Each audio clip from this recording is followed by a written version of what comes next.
Bhagavad Gita, la historia. Los Pándavas y los Kauravas fueron llevados juntos al mismo hogar, teniendo los mismos profesores, de los cuales los más notables fueron Bhishma y Drona. Bhishma, el abuelo sabio, actuaba como su jefe guardián, y Drona como su instructor militar. Los Pándavas fueron dotados de justicia, autocontrol, nobleza y otros muchos rasgos caballerescos. Por otro lado, los 100 hijos de Dhritarashtra, especialmente Duryodhana, adquirieron cualidades negativas como la crueldad, la injusticia, la falta de escrúpulos, la codicia y la lujuria. Duryodhana, celoso de los 5 primos, buscó maneras para acabar con ellos. Cuando llegó el momento de coronar a Yudhishthira, el mayor de los Pándavas como príncipe, Duryodhana, mediante un tortuoso juego de dados, desterró a los Pándavas al bosque. A su regreso del destierro, los Pándavas demandaron su legítimo trono. Duryodhana, que había consolidado su poder mediante varias alianzas, se negó a restaurar sus derechos jurídicos y morales.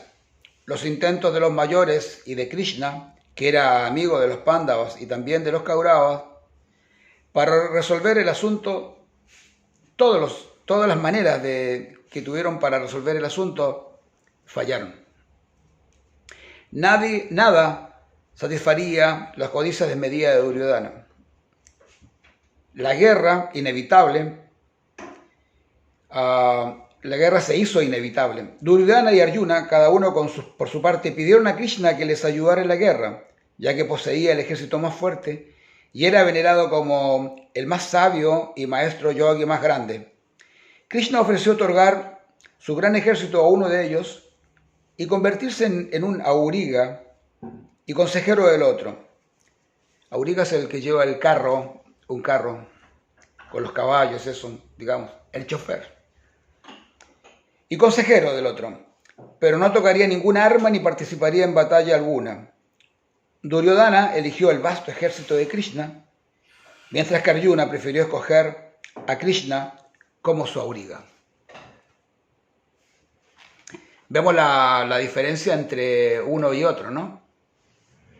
Mientras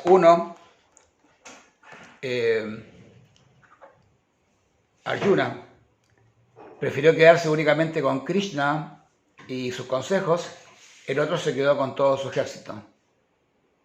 Y así transcurrió la guerra, ¿no? La batalla que duró varios días y en el cual pelearon, ya dice ahí, pelearon de 4 millones de personas.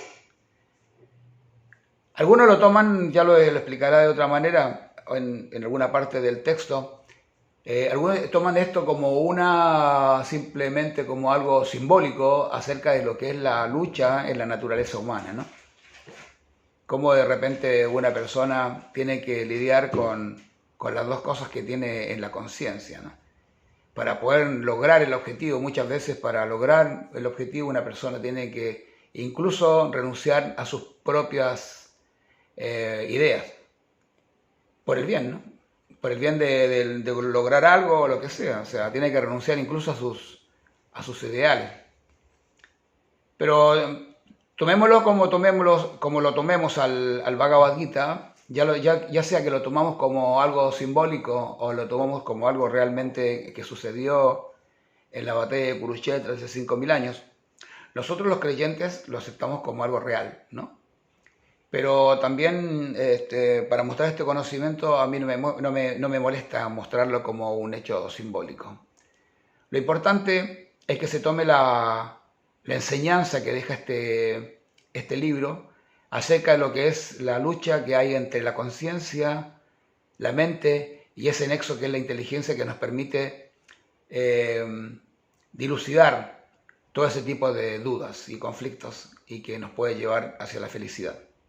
Bueno, esto es el segundo texto o la segunda explicación que doy acerca de la historia del Bhagavad Gita y seguiremos paso a paso. Jai, esta vez sí. Hare Krishna, Namaste. Nos vemos mañana.